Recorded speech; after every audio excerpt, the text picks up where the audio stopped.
Yo tout le monde, ici l'aventurier. Aujourd'hui on va parler du niveau 811, c'est parti.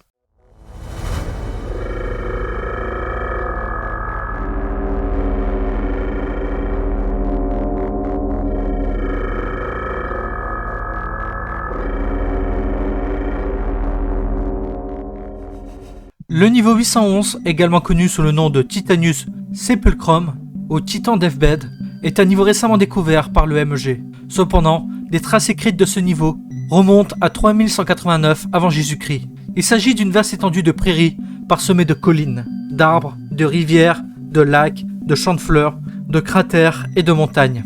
L'atmosphère semble être chimiquement identique à celle de la Terre, et les températures observées varient entre 15 et 19 degrés. Il existe un cycle jour-nuit, identique à celui de la planète Terre, ainsi qu'un champ magnétique, bien qu'aucune explication n'ait été trouvée quant à son existence. Aucune vie animale n'a été enregistrée jusqu'à présent, et aucun trait anormal concernant la géographie, le climat ou la végétation du niveau n'a été détecté. Le niveau 811 présente plusieurs exemples d'architecture en ruine, allant de simples structures de pierre à des masses de métal tordues, défiant la gravité. La théorie veut que ces structures aient été construites par des entités non humaines. Les recherches archéologiques devraient permettre de confirmer ou d'infirmer ces théories dans un avenir proche. Le plus remarquable cependant est l'élément qui donne son nom au niveau. De nombreuses structures métalliques colossales, ressemblant à des armures et des armes, sont disséminées dans le niveau. Tous dotés d'étranges lignes, ressemblant à des circuits qui les traversent et qui émettent de faibles pulsations lumineuses, à intervalles réguliers. Ces reliques sont disséminées dans la prairie, creusées dans les montagnes partiellement englouties dans le sol, et flottent parfois dans les airs par des moyens inconnus. Certains de ces artefacts vous seront décrits plus en détail, car ils constituent des points de repère clés du niveau, et ont aidé les vagabonds à s'orienter depuis l'époque de The Lost, et figurent sur leur carte. Des recherches sur ces documents sont en cours, afin d'obtenir des rapports précis sur les reliques restantes. La première de ces reliques à être documentée s'appelle Excalibur. C'est une épée taillée dans le sol. Elle sert de point d'entrée dans le niveau, de repère principal et de point d'orientation crucial. Étant donné qu'elle est située dans une portion de terrain plat, elle peut également servir de cadran solaire. L'épée elle-même présente des signes de dommages importants, tels que des fissures, des morceaux manquants et de la rouille. Comme la majeure partie de la lame enterrée, il est impossible de déterminer avec précision la longueur de l'épée. Zyuti est le nom attribué à une structure massive, ressemblant à un homme, et reposant sur le côté, au sommet d'une petite colline, environ 3 km au nord-est d'Excalibur. Le homme est entouré de diverses pièces métalliques, allant de débris et d'éclats à des plaques, des fils et des tubes plus grands, bien qu'aucun lien entre eux et Zyuti n'ait encore été établi. On pense que d'autres pièces sont cachées sur la surface. Zyuti tire son nom du dieu égyptien, de la sagesse et de l'écriture, également connu sous le nom de Thoth, qui était souvent représenté avec une tête d'ibis, à laquelle le casque semble ressembler. Comme Excalibur, il est dans un état de délabrement avancé, plein de fissures, de rouille et de mousse. Ansil est le nom donné à un bouclier rond taillé dans une petite montagne. Le mont Ansil, situé à 7 km au sud-est d'Excalibur. Comme pour la plupart des reliques, Ansil est dans un état de délabrement avancé, avec des morceaux manquants, des fissures massives et des signes évidents de corrosion. Ansil tire son nom du bouclier sacré, conservé dans le temple de Mars, l'un des objets qui ont perpétué la souveraineté de l'Empire romain. Situé dans un champ de fleurs à 12 km à l'ouest d'Excalibur, Icaros est une vambraque, reliée à un gantelet émergeant du sol et s'élevant dans le ciel. Sa position de repos a valu à cet artefact son nom, en référence au mythe grec d'Icare. Sa longueur est estimée entre 9 et 12 mètres. Des fouilles sont prévues autour de cette relique, afin de déterminer si Icaros est plus qu'un simple bras. Des fleurs ont été trouvées sur la paume d'Icaros. Atlas, tout comme Icaros, est une vambrace reliée à un gantelet situé sur une colline, à 17 km à l'est d'Excalibur. Il présente de nombreuses similitudes avec Icaros, bien qu'il semble plus endommagé que son homologue, avec des marques de brûlure sur certaines parties du blindage, ainsi que des signes visibles de corrosion. Malgré tous les dégâts qu'il a subis, Atlas soutient un énorme rocher, dont le poids est estimé à 15 tonnes. Cette caractéristique a voulu Atlas son nom, en référence au titan du même nom de la mythologie grecque, condamné à soutenir les cieux pour l'éternité. Gungnir est une grande lance de 20 mètres de long, que l'on trouve au-dessus d'un cratère, entouré d'une rivière, à environ 25 km au nord d'Excalibur. Elle est très ornée, et semble porter une sorte d'insigne, qui pend à l'extrémité de la hampe.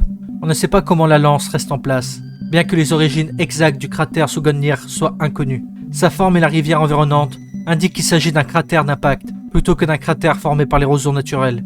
Gungnir a été nommé par The Lost, d'après la lance légendaire d'Odin, la divinité principale du clan des As, les dieux nordiques. Le plus grand artefact trouvé à ce jour, Aegis, semble être une section de torse très endommagée d'une armure mécanique géante, longée contre une montagne, dépourvue de membres ou de tête, et se trouve à 30 km au nord-ouest d'Excalibur. Elle semble avoir été frappée et percée à plusieurs reprises, révélant l'armature métallique sur le blindage. Aegis semble également contenir des conduits de ventilation et une sorte de chambre dans la zone de la poitrine, qui a fait l'objet d'une exploration plus poussée. De grandes parties d'Aegis sont recouvertes de vignes et de mousse. Le nom Aegis est dérivé d'un artefact légendaire de la mythologie grecque, que l'on dit être le plastron de Zeus. Une petite zone ressemblant à un cockpit a été découverte à l'intérieur d'Aegis. L'agent du MG, Fed Silversong, membre de l'équipe New Horizon, a pénétré dans la structure par une petite trappe qui s'est renfermée immédiatement après l'entrée. Une fois les coutilles scellées, un ronronnement mécanique s'est fait entendre pendant quelques secondes. Fed affirme que l'intérieur de la chambre s'est déplacé, l'asseyant dans le cockpit, enfermant ses membres dans les tubes métalliques et plaçant une visière semblable à un casque sur sa tête. L'agent affirme avoir ressenti une sensation de piqûre à l'arrière du cou. Après l'arrêt du vombrissement, l'écran interne de la visière a montré à Fate un terminal. Après un travail exhaustif, le MG a réussi à extraire des séquences de ce terminal. L'agent Feld Silversong s'est évanoui et a dû être évacué de l'intérieur de l'Aegis. La trappe d'entrée ayant été scellée, une opération de sauvetage complexe a été nécessaire pour ouvrir un trou suffisamment grand pour extraire Fate du cockpit, en toute sécurité. Frederick Kaiser a fourni au MG une cire circulaire et de la Botled Nighted, artificielle pour l'alimenter. Des outils qui se sont avérés essentiels dans ce sauvetage. Au cours de ce processus, de grandes quantités de tissus musculaires, de matrices osseuses et de nerfs colossaux ont été découverts sur le blindage. Au bout de 6 heures, Fate a été extraite d'Aegis, toujours inconscient et avec une toute petite blessure à la nuque. L'agent a été emmené à la base Alpha, où elle a reçu un traitement médical adéquat. Elle s'est réveillée 12 heures plus tard, souffrant d'un fort mal de tête, de somnolence et de vertige, des symptômes souvent associés à l'utilisation de tranquillisants. Des analyses de sang ont été effectuées, et de faibles traces d'une substance inconnue ont été trouvées. La blessure par piqûre n'a entraîné aucune complication ni aucun dommage à long terme. Fate a repris le travail après s'être complètement rétabli. D'après Velost, certains tuyaux du niveau 2 contiennent parfois des circuits lumineux qui émettent de légères pulsations, un peu comme sur les nombreuses reliques disséminées au niveau 811. En suivant ces tuyaux, vous arriverez à une porte verrouillée, sur laquelle est gravée une dague cérémoniale de Machina. La dague ne peut pas être retirée de la porte. Cependant, en tirant sur la dague plutôt que sur la poignée de porte, vous ouvrirez la porte, ce qui vous emmènera au niveau 811. De plus, il est dit que l'une des nombreuses grottes du niveau 797 mène au niveau 811. Pour quitter, dans les grottes de montagne du niveau 811, les aventuriers peuvent trouver des sculptures métalliques humanoïdes, rouillées pointant vers l'avant. En les suivant, vous atteindrez le sommet du crâne du dragon, au niveau 817. Certains nids de poules situés près d'Icaros mènera au niveau 170, bien que cela reste à confirmer. On a également rapporté que des personnes avaient plongé dans la rivière entourant Gungnir et se sont retrouvées dans le lac du niveau 466. Et voici qui conclut ce niveau. Est-ce qu'il vous a plu? Est-ce qu'il vous a intéressé? Dites-moi ça en commentaire et à très bientôt dans les Backrooms. Bye!